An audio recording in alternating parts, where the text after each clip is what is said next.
समस्त श्रद्धेय पाठकगणों एवं प्रिय विद्यार्थियों का आज टीचर्स क्लास में यूट्यूब चैनल पर स्वागत है।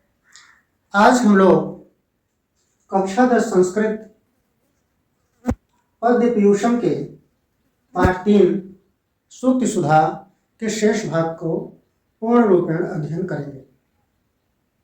इसके पूर्व हमने 5 श्लोकों की अच्छे ढंग से व्याख्या की थी।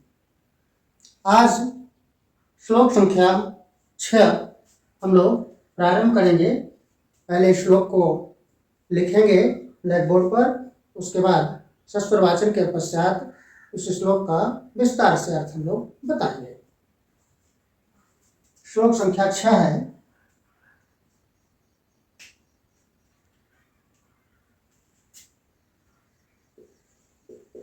श्लोक संख्या 6।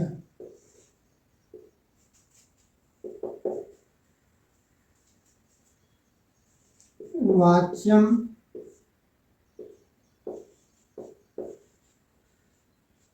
श्रद्धा समेतस्य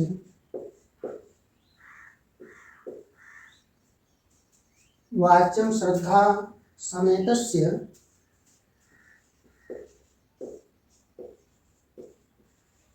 प्रेक्षतस्य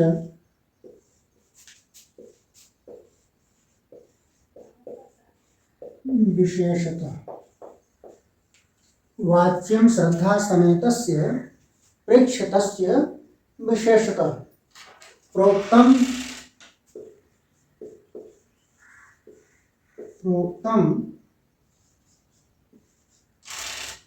श्रद्धा विहीनस्य प्रोक्तम श्रद्धा विहीनस्य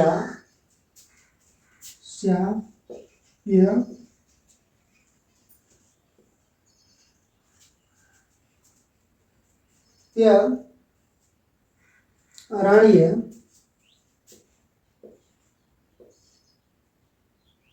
श्रद्धा विहीनस्याप्यरण्य रुदितोपमम्।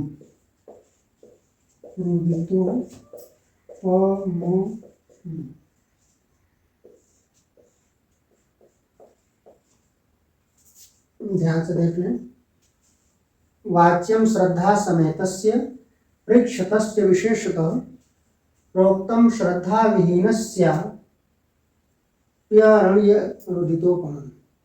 विहीनस्य अपि अरण्य रुदितोपमम्। इसको सस्वर वाचन के माध्यम से आप देख सकते हैं। वाच्यम श्रद्धा समेतस्य प्रेक्षतस्य विशेषतः प्रोक्तम श्रद्धा विहीनस्य अरण्यरुदितोपमम्। वाच्यं श्रद्धा समेतस्य प्रेक्षतस्य विशेषतः प्रोक्तं श्रद्धा विहीनस्य अप्यरण्यरुदितोपमम्। अब इस श्लोक में देखें किस विषय पर चर्चा की गई है। कह रहे वाच्यम श्रद्धा समेतस्य प्रेक्षतस्य विशेषतः। संकेत कर दें आपको, जो कुछ शब्द आपके हैं जिनका अर्थ आपको न समझ में आए। श्रद्धा समेतस्य, श्रद्धा से युक्त, प्रेक्षतः च पूछे गए, विचार किए गए, विचार विमर्श किए गए, कहे गए, विशेषतः विशेष रूप से।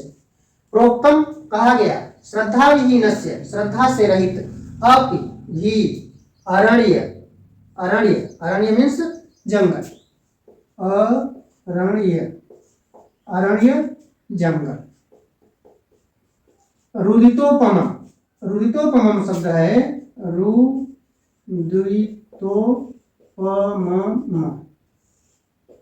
रोने के समान, निरर्थक।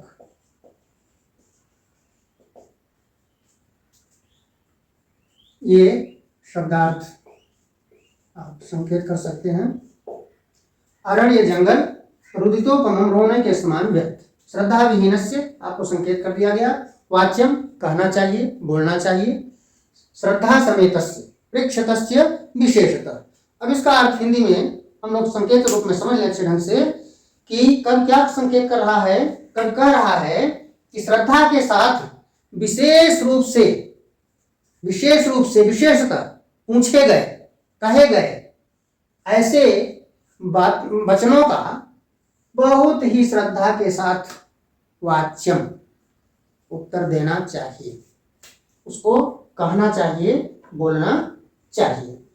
तो श्रद्धा के साथ विशेष रूप से पूछने वाले की बात का उत्तर देना चाहिए।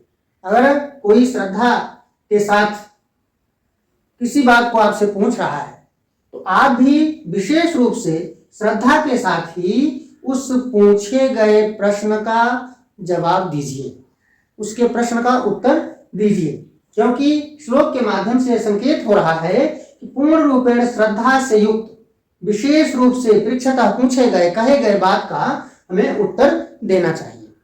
क्यों? क्योंकि नीचे लिख रहे हैं प्रोक्तम श्रद्धा विहीनस्य, श्रद्धा से रहित, प्रोक्तम माने कही गई वाणी, श्रद्धा विहीनस्य प्रोक्तम, श्रद्धा से रहित कही गई जो वाणी है वह अरण्य रुदितोपमम, जंगल में रोने के समान व्यर्थ मानी जाती है, निरर्थक मानी जाती है। तो यहाँ पर श्लोक के माध्यम से आप संकेत समझ रहे हैं, यहाँ पर प्रसंग भी समझ रहे हैं कि श्रद्धा से युक्त वचन के विषय में इस श्लोक में संकेत किया गया है कि हमेशा किसी के द्वारा कही गई बात को, पूछी गई बात को श्रद्धा से विशेष रूप से आपको उत्तर देना चाहिए।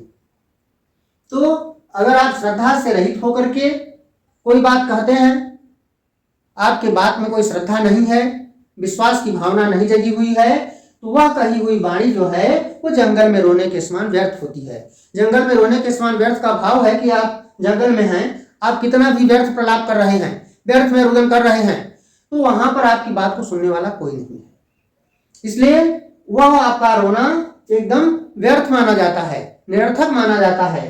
ठीक उसी प्रकार से अगर कोई बात आपसे श्रद्धा के साथ पूछी जा रही है तो आप विशेष रूप से उसको विचार विमर्श करके, सोच समझ करके तभी जो है श्रद्धा से युक्त उस कही गई बात का उत्तर देना चाहिए।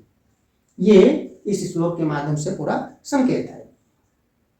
फिर से ध्यान से समझ लें। वाच्यम श्रद्धा समेतस्य प्रेक्षतस्य विशेषतः प्रोक्तम श्रद्धा विहीनस्य अपि अरण्य रुदितोपमम्, विशेष रूप से श्रद्धा के साथ कहे गए बात का उत्तर देना चाहिए।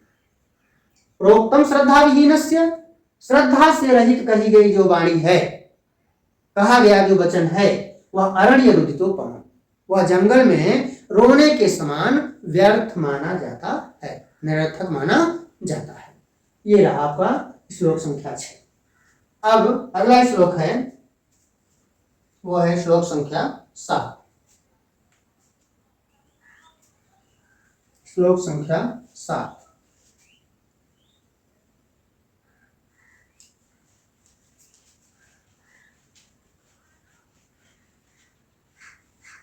श्लोक संख्या 7 को अच्छे ढंग से समझ लें हम लोग। 7 श्लोक है आपका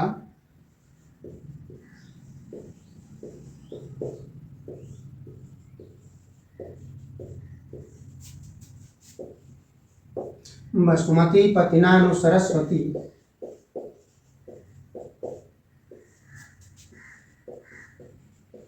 बलवता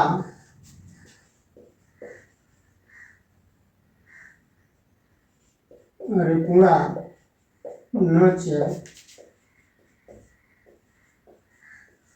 नीयते। वसुमती पतिनानु सरस्वती बलवता रिपुणा न च नीयते। सम विभाग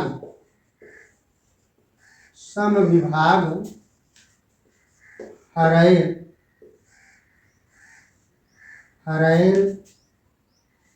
न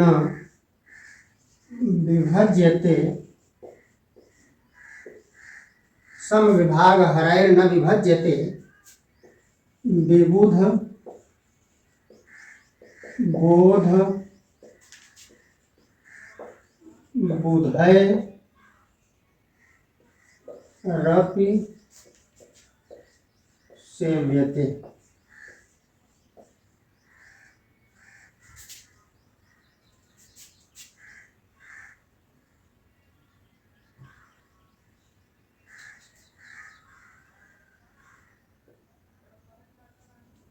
विबुध बोध बुधैरपि सेव्यते। अब श्लोक आपका हो गया, ध्यान से समझ लें। वसुमती पतिना नु सरस्वती बलवता रिपुरा न च नीयते सम विभाग हरय न विभज्यते विबुध बोध बुधैरपि सेव्यते। इसको आप सस्वर अच्छे ढंग से गायन कर सकते हैं। बहुत ही अच्छा श्लोक है, बहुत ही आकर्षक है, बहुत ही ज्ञानवर्धक है। इसको आप पहले गा करके देखें कैसे अच्छे ढंग से आप इसको वाचन कर सकते हैं। वसुमती पतिनानु सरस्वती बलवता रिपुणा न च नीयते समविभाग हरय न विभज्यते विबुध बोध बुधैरपि सेव्यते। एकदम स्पष्ट रूप से आप इस श्लोक को देख रहे हैं, वाचन कर रहे हैं। आपको लग रहा है कि एक एक शब्द स्पष्ट रूप से झलक रहा है। वसुमती पतिनानु सरस्वती बलवता रिपुणा न च नीयते समविभाग हरैर्न विभज्यते विबुध बोध बुधैरपि सेव्यते। अब इस श्लोक का अर्थ हम लोग स्पष्ट देखें। शब्दार्थ भी आपको जो कठिन है हम आपको संकेत कर दे रहे हैं।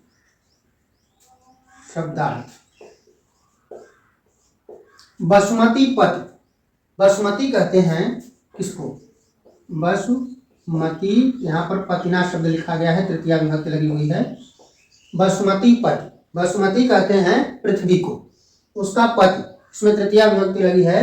तो पृथ्वी का पति अर्थात कौन? राजा के द्वारा।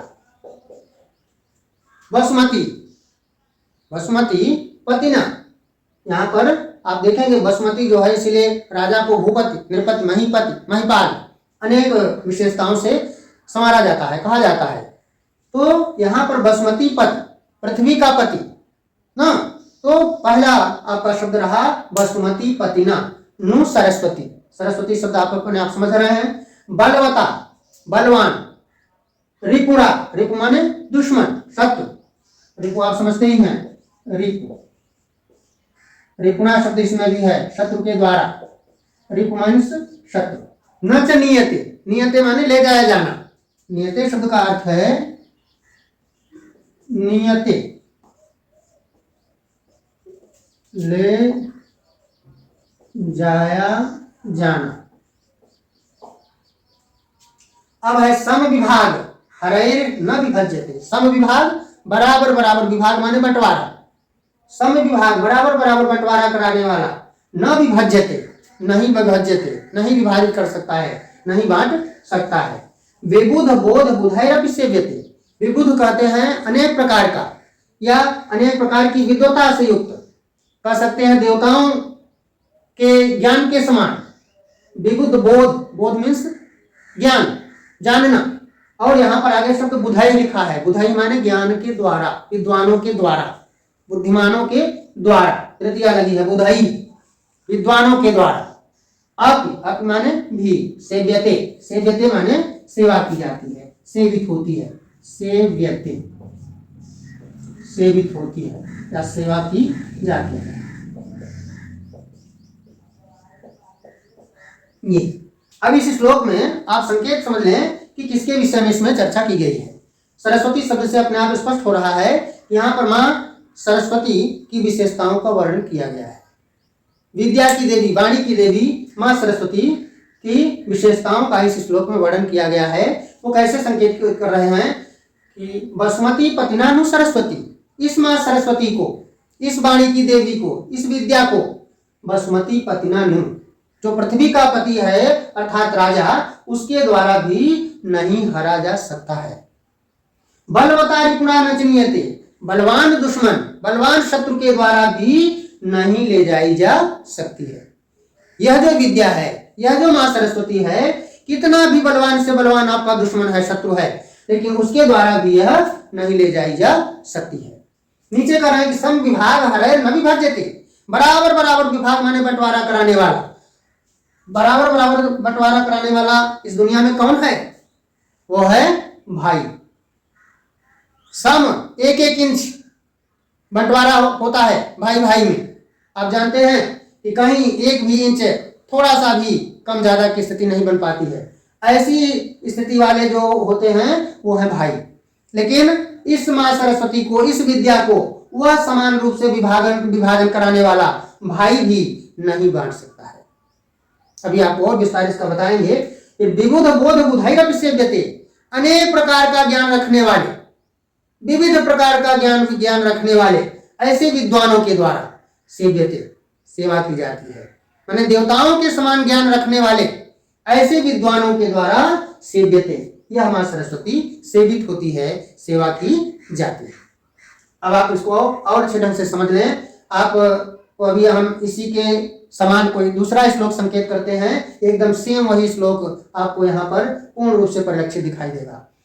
बसमती पतिनानु सरस्वती, बलवान कितना भी आपका राजा शक्तिशाली है, लेकिन राजा के द्वारा भी इस सरस्वती को, इस वाणी की देवी को, इस भगवती को, मां सरस्वती को नहीं छीना जा सकता है, नहीं ले जाया जा सकता है, नहीं हरा जा सकता है। बलवतारी पुरा न चिन्यते, बलवान से बलवान दुश्मन है, शत्रु है, वह भी आपके इस विद्या को आपसे नहीं ले जा सकता है, नहीं अलग कर सकता है।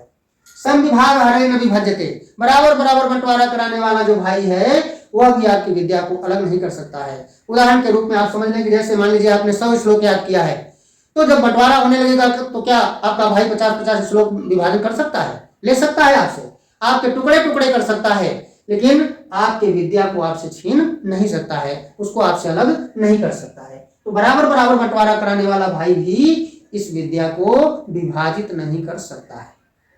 विबुध बोध बुधाई सेव्यते, यहाँ पर संकेत कर रहे हैं कि देवताओं के समान ज्ञान रखने वाले ऐसे बुद्धिमानों के द्वारा भी मां सरस्वती की सेवा की जाती है। आप श्लोक में ध्यान से जाएं तो आपको अपने आप क्लियर हो जाएगा कि या ब्रह्माच्युत शंकर प्रभृतिभिर् देवै सदा वंदिता, या ब्रह्माच्युत शंकर प्रभृतिभिर्, ब्रह्मा विष्णु शंकर आदि देवाधिदेवों के द्वारा भी सेव्यते, यह मां सरस्वती सेवित होती है, सेवा की जाती है। इसीलिए यहाँ पर शब्दावली आई है विबुध बोध बुधाइरपि सेव्यते। इसी के समान दूसरा श्लोक आपको संकेत करते हैं, न चौरहार्यम न च राजहार्यम न भ्रातृभाज्यम न च भारकारी व्यये कृते वर्धत एव नित्यम विद्याधनम सर्वधनम प्रधानम। इसीलिए जो विद्या रूपी धन है यह समस्त धनों में श्रेष्ठ माना गया है, प्रधान माना गया है। क्यों? क्योंकि न चौरहार्यम न च राजहार्यम, चोर उसको चुरा नहीं सकता, राजा उसको हर नहीं सकता है, न भ्रातृभाज्यम, भाई उसको बांट नहीं सकता, न च भारकारी, और वह बोझ स्वरूप भी नहीं है, भार स्वरूप भी नहीं है। व्यय कृते वर्धते एव नित्यम, यही एक दुनिया में ऐसा धन है जो कि खर्च करने पर बढ़ता है। जितना ही अधिक से अधिक आप विद्या को बोलेंगे, उसका अधिक से अधिक आप लोगों में बांटेंगे, तो निश्चित रूप से आपकी विद्या, आपकी बुद्धि का, आपके विवेक का और परिमार्जन होगा, और आपकी बुद्धि विवेक जो है वृद्धि होगी, बढ़ेगी।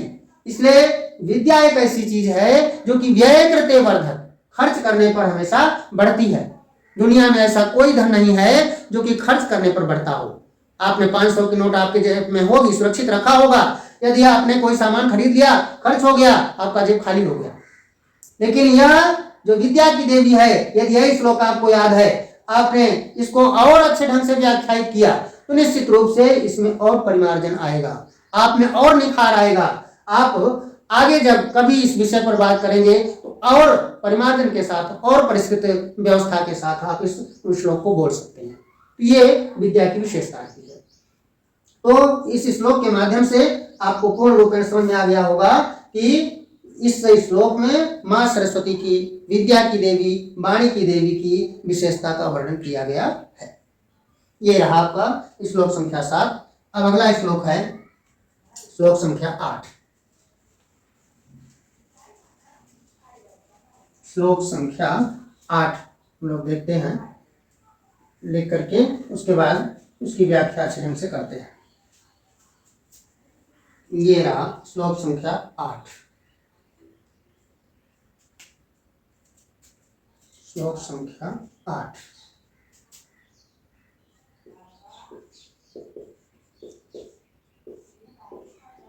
लक्ष्मी न याचक दुख हारिणी। लक्ष्मी न याचक दुख हारिणी,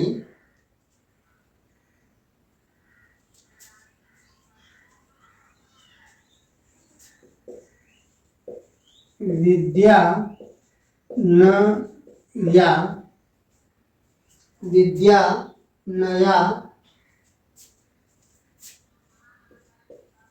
प्यु विद्यानयाप्यच्युत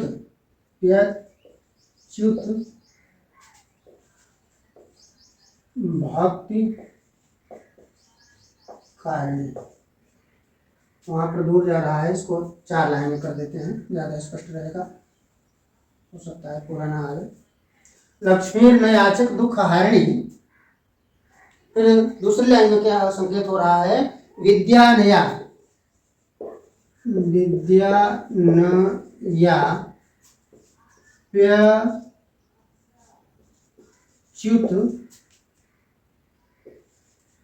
भक्ति कारिणी। एक लाइन हुई आपकी विद्या नया अपि अच्युत भक्ति कारिणी। तीसरी लाइन है पुत्रो न यह पंडित मंडला ग्रणी। पुत्रो नया पंडित मंडला ग्रणी सा नैव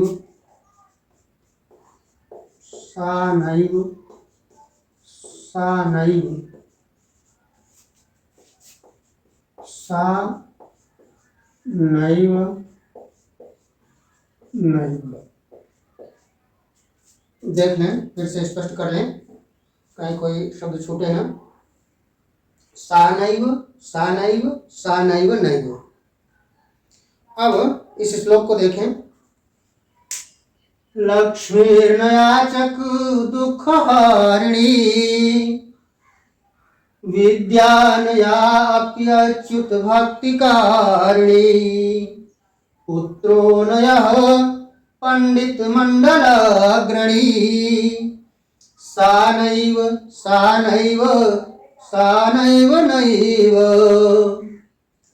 लक्ष्मी न याचक दुख हारिणी शब्द पर ध्यान दें। विद्या नया अपि अच्युत भक्ति कारिणी।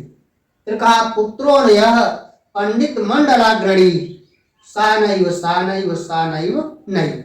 तीनों लाइनों का सा नैव तीनों में लग जाएगा। ये जो सा नैव तीनों में लिखा है 3 बार, ये तीनों लाइनों में आप अभी देखेंगे स्पष्ट हो जाएगा। कह रहे हैं कि लक्ष्मी न, यहां पर विस्तार से अर्थ को देखा जाए। लक्ष्मी न, वह लक्ष्मी नहीं है। सा शब्द को ले लेंगे उधर। सा माने वह, स्त्रीलिंग में प्रयोग है। सा माने वह लक्ष्मी, न वह लक्ष्मी नहीं है। जो कहा याचक दुख हारिणी न, जो किसी याचक, याचक माने मांगने वाला, भिखारी, किसी भिखारी के, किसी मांगने वाले के दुख हारिणी, दुख को नहीं करती है, दुख को दूर नहीं करती है। तो लक्ष्मी न याचक दुख हारिणी, पहली लाइन का अर्थ आपका स्पष्ट हो गया कि वह लक्ष्मी नहीं है जो किसी मांगने वाले के, किसी भिखारी के, किसी याचक के दुख को दूर न करती हो। वास्तव में अगर हमारे पास धन है, लक्ष्मी का मतलब धन, तो धन है और आपने कभी किसी को एक भी रुपए नहीं दिया, कोई दान अपने हाथ से नहीं किया, दाने न पानी न तू कंकड़े न, हाथ की शोभा दान से होती है, केवल कंगन पहनने से नहीं होती है। इसलिए यहाँ पर संकेत कर रहे हैं कि याचक दुख हारिणी, वह धन भला किस काम का जो किसी मांगने वाले के, किसी भिखारी के दुख को दूर न करे। क्योंकि कहा गया है, संकेत किया गया है कि राही मनवे नर मर चुके, जे कहूँ मांगन जाई, उनते पहले वे मुए, जिन मुख निकषत नाई। संकेत हुआ कि वह बेचारा तो मरे के समान है जो कि आपके दरवाजे पर जाकर के भिक्षाम दे कर रहा है, आपसे कुछ मांग रहा है, कुछ याचना कर रहा है, और आप ऐसे वीर निकले कि आप उसको सीधे कह रहे हैं कि जाओ, मेरे पास कुछ भी नहीं है। यदि ईश्वर ने आपको दिया है तो निश्चित रूप से आपको अपनी व्यवस्था के अनुसार, अपने सामर्थ्य के अनुसार, अपने शक्ति के अनुसार निश्चित रूप से दीन दुखियों को दान देना चाहिए, उनके दुख को दूर करना चाहिए। दूसरी लाइन में आ जाए, विद्या नया अच्युत भक्ति कारिणी। वह विद्या नहीं है, सा शब्द आपको हमने संकेत कर दिया है कि सब में लग जाएगा। सा विद्या नहीं, वह विद्या नहीं है जो आप अच्युत भक्ति कारिणी न, आप माने भी, अच्युत शब्द यहां पर आया है, शब्दार्थ देख लें आप, अच्युत न च्युता है कि अच्युता, अच्युत, अच्युत शब्द आया है भगवान विष्णु के लिए, भगवान विष्णु देवादिदेव परम ब्रह्म परमात्मा के लिए संकेत यहां पर हुआ है अच्युत शब्द ना। तो संकेत क्या हुआ कि विद्या नया अपि अच्युत भक्ति कारिणी, वह विद्या नहीं है जिसका भगवान विष्णु के चरणों में अनुराग न हो, जो भगवान विष्णु के भक्ति की अनुरागिणी न हो, जिसका परमपिता परमेश्वर में अनुराग न हो, उनके प्रति श्रद्धा न हो, विश्वास न हो, भक्ति न हो, वह विद्या भला किस काम की। यहां पर संकेत आ रहा है सीधे सीधे परमपिता आराध्य देव भगवान विष्णु की यहां पर प्रशंसा की जा रही है। यदि वास्तव में अगर आपके पास विद्या है तो निश्चित रूप से आपका भगवान विष्णु के चरणों में अनुराग होना चाहिए। तो विद्या नया अच्युत भक्ति कारिणी, वह विद्या नहीं है जिसका भगवान विष्णु के चरणों में अनुराग न हो, अर्थात जो भगवान विष्णु के भक्ति की अनुरागिणी न हो, प्रेमी न हो। तीसरी लाइन में आ जाए, पुत्रो नया पंडित मंडलाग्रणी, पुत्रो नया पंडित मंडलाग्रणी, मंडल अग्रणी अलग अलग कर लेंगे आप, मंडल धन अग्रणी, मंडल माने समूह, अग्रणी माने अगुआ, तो पंडित मंडल अग्रणी, पंडित विद्वानों के समूह में, समुदाय में अगुआ, आगे आगे चलने वाला, अग्रसर रहने वाला कौन, पुत्रो न यह। यहां पर स शब्द का प्रयोग चूंकि पुत्र पुल्लिंग में है तो स पुत्र न, वह पुत्र नहीं है जो विद्वानों की सभा में आगे आगे न रहता हो। वह पुत्र भला किस काम का, जो विद्वानों की सभा में आगे आगे न रहता हो। हमेशा पुत्र वही है जो वास्तव में समाज में, सभा में हमेशा अपने वाणी के द्वारा, अपने बुद्धिमत्ता के द्वारा सम्मान को प्राप्त करे। आप बहुत धन संपदा वस्त्र से अपने आप को सम्मानित नहीं कर सकते हैं, वह केवल दिखावा मात्र है। लेकिन जहां पर विद्वता की आवश्यकता पड़ेगी वहां पर आपकी वाणी ही आपको सम्मान दिला सकती है। तो यहां पर संकेत यही है कि वास्तव में वह पुत्र पुत्र नहीं है जो विद्वानों की सभा में आगे आगे न रहता हो। ये पूरे चारों लाइनों का अर्थ स्पष्ट हुआ। फिर से एक बार आप देख लें, कहीं आपको अगर ये शंका है, भ्रम है, तो पुनः स्पष्ट कर लें। लक्ष्मी न याचक दुख हारिणी, वह लक्ष्मी लक्ष्मी नहीं है, वह धन धन नहीं है जो किसी मांगने वाले के दुख को दूर न करे।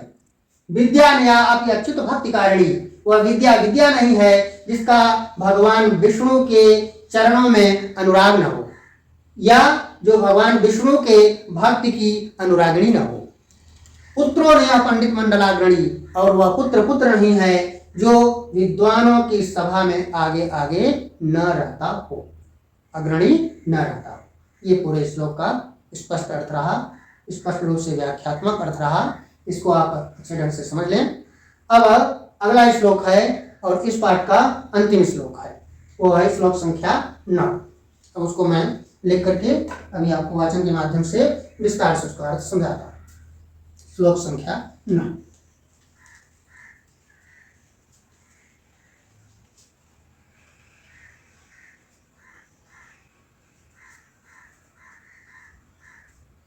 ये श्लोक संख्या 9 है।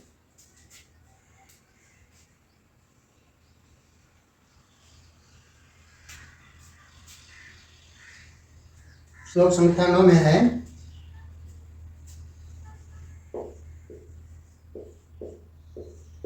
केयूराः न विभूषयन्ति पुरुषं हारा न चंद्रोज्ज्वलाः।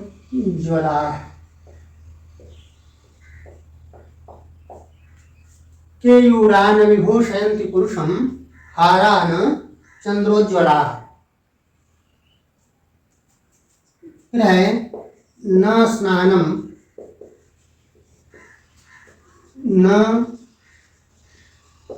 विलेपनम न कुसुमम न लंकृता मूर्धजा, नालंकृता मूर्धजा। न स्नानम न विलेपनम न कुसुमम नालंकृता मूर्धजा। फिर तीसरी लाइन है, वाण्येका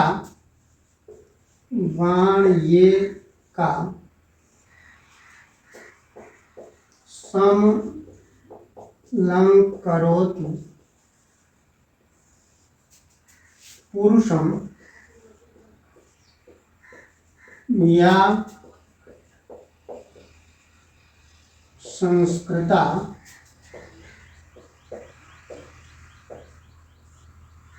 धार्यते। वाण्येका समलंकरोति पुरुषम या संस्कृता धार्यते। फिर अगले अंतिम लाइन है, क्षीयन्ते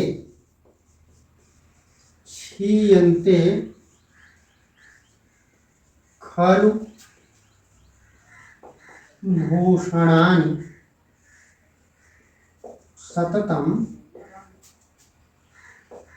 वाग्भूषणं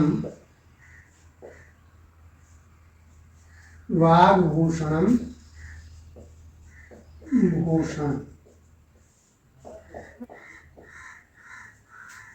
क्षीयन्ते खलभूषणानि सततं वाग्भूषणं भूषण।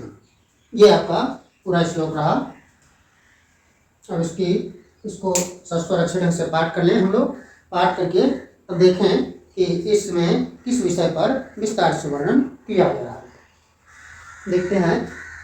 कह रहे हैं कि केयूरा न विभूषयन्ति पुरुषं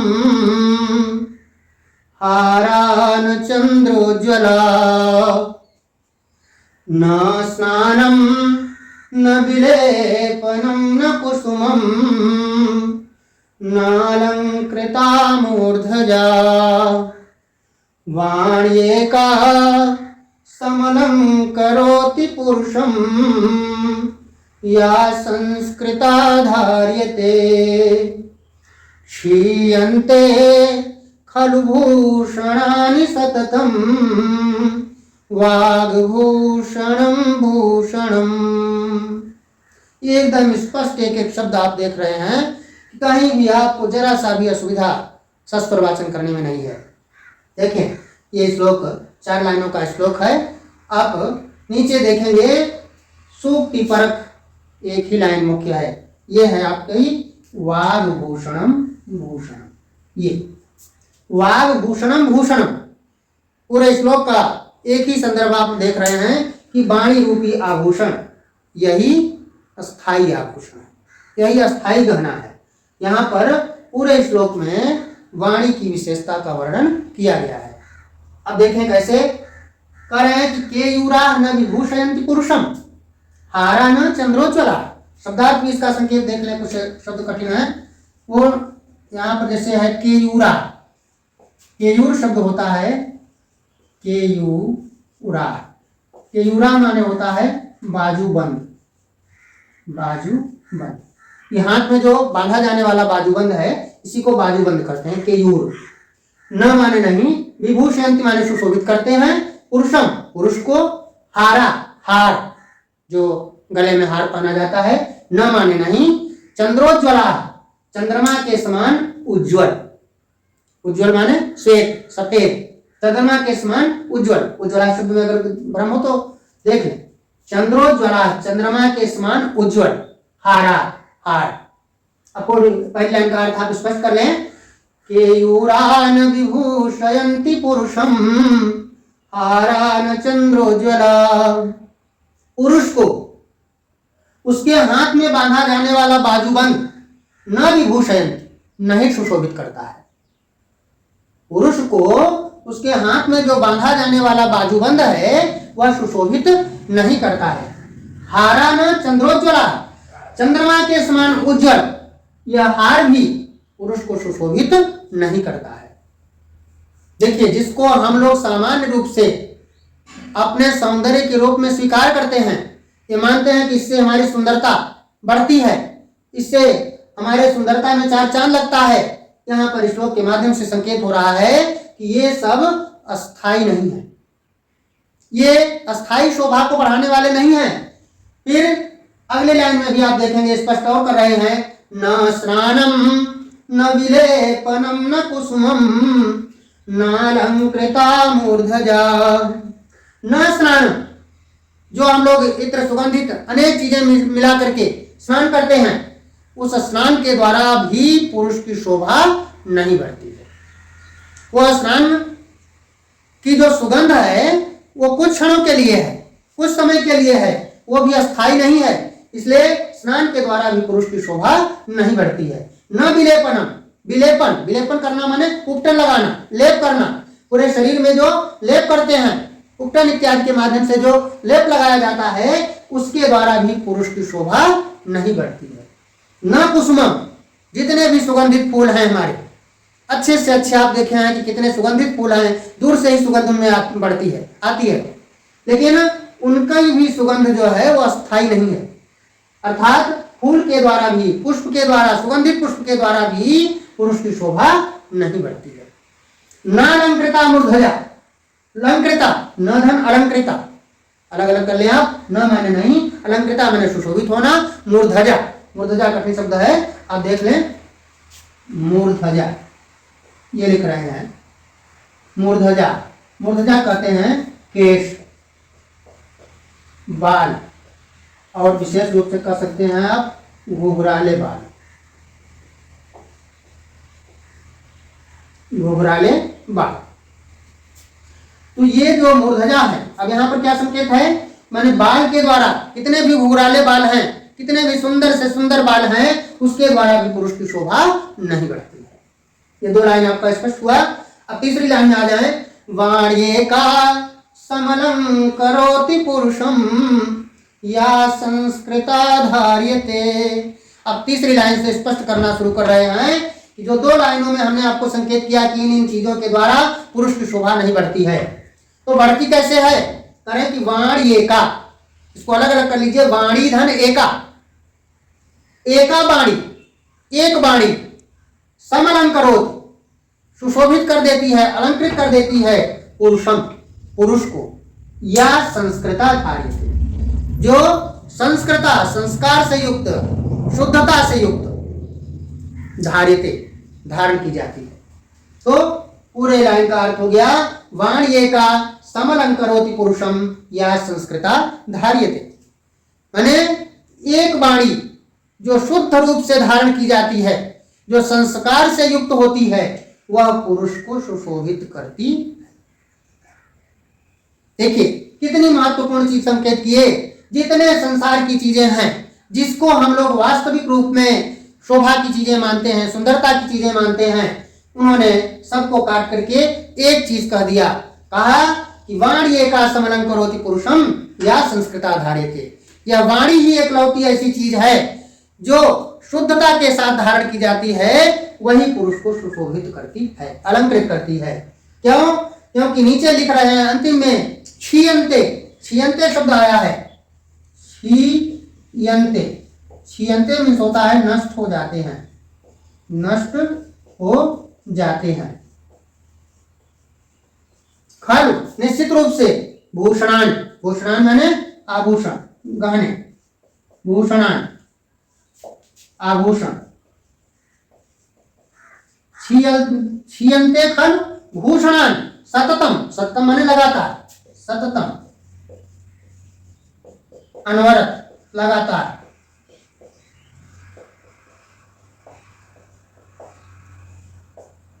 वाग भूषणम, भूषण, अब स्पष्ट कर ले आप कि क्षीयन्ते खल भूषणानि सततम, वाग भूषणम, भूषणम, निश्चित रूप से कह रहा है कि जितने भी आभूषण हैं, जितने भी गहने हैं, जितने ऊपर चीजें आपको बताई गई, वो सब खल क्षीयन्ते, वो निश्चित रूप से क्षीयन्ते, नष्ट हो जाती है।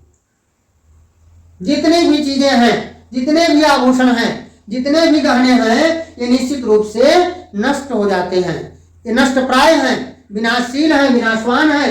लेकिन वाग भूषणम, भूषणम, यह जो वाणी रूपी आभूषण है, वाणी रूपी गहना है, यही अस्थाई आभूषण है, यह कभी नष्ट होने वाला नहीं है। यह वाणी रूपी गहना एक ऐसा गहना है जो कि आप रहें न रहें, लेकिन यह वाणी आपकी हमेशा अजर अमर रहेगी। आप नहीं हैं तब भी वाणी के रूप में आप सम्मान को प्राप्त कर रहे हैं। आप देख रहे हैं कि महापुरुषों की वाणी आज भी हम लोग कितने आदर और सम्मान के साथ पढ़ते हैं, जबकि वो इस धराधाम पर नहीं है, वो इस दुनिया में आज नहीं है भौतिक शरीर से, लेकिन उनकी वाणी हमेशा अजर अमर है। तो इसीलिए यहाँ पर संकेत किया गया है इस श्लोक के माध्यम से कि क्षीयन्ते खल भूषणानि सत्यम, दुनिया में जितने भी आभूषण हैं, जितने भी गहने हैं, वो सब नष्ट प्राय हैं, नाशवान हैं, विनाशशील हैं, नष्ट होने वाले हैं। लेकिन वाग भूषणम, भूषणम, जो वाणी रूपी आभूषण है, जो वाणी रूपी गहना है, यह अस्थाई आभूषण है, यह कभी भी नष्ट नहीं होगा। ये आप अच्छे ढंग से विस्तार से आप समझ गए होंगे। एक बार मैं पुनः आपको संकेत कर देता हूं। ये अंतिम श्लोक है इस पाठ का। केयूरान विभूषयन्ति पुरुषम हारान चंद्रोज्ज्वला, पुरुष को उसके हाथ में बांधा जाने वाला बाजूबंद सुशोभित नहीं करता है। हारान चंद्रोज्ज्वला, चंद्रमा के समान उज्ज्वल हार भी पुरुष को सुशोभित नहीं करता है। न स्नानम न विलेपनम न कुसुमम नालंकृता मूर्धजा, सुगंधित स्नान और न विलेपनम, अच्छी अच्छी चीजें जो विलेपित की जाती हैं, शरीर में लगाई जाती हैं, उपटन इत्यादि का जो लेप किया जाता है, उसके द्वारा भी पुरुष की शोभा नहीं बढ़ती है। सुगंधित पुष्पों के द्वारा भी पुरुष की शोभा नहीं बढ़ती है, तथा घुघलाले बालों के माध्यम से भी पुरुष की शोभा नहीं बढ़ती है।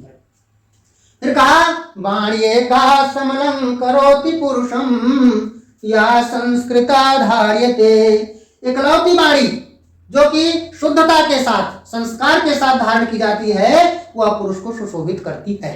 क्षीयन्ते खलभूषणानि सत्यम, दुनिया में जितने भी आभूषण हैं, जितने भी गहने हैं, वो निश्चित रूप से क्षीयन्ते, नष्ट हो जाते हैं। वाग भूषणम, भूषणम, लेकिन जो वाणी रूपी गहना है, वाणी रूपी जो आभूषण है, वह अस्थाई आभूषण है, अस्थाई गहना है, वह कभी भी नष्ट नहीं होता है। ये वाग्भूषणम भूषणम ये सूक्ति परक वाक्य है। कभी कभी परीक्षा में इतनी ही लाइन दे देते हैं और उसके बाद उसकी विस्तार से आपको व्याख्या करनी होती है।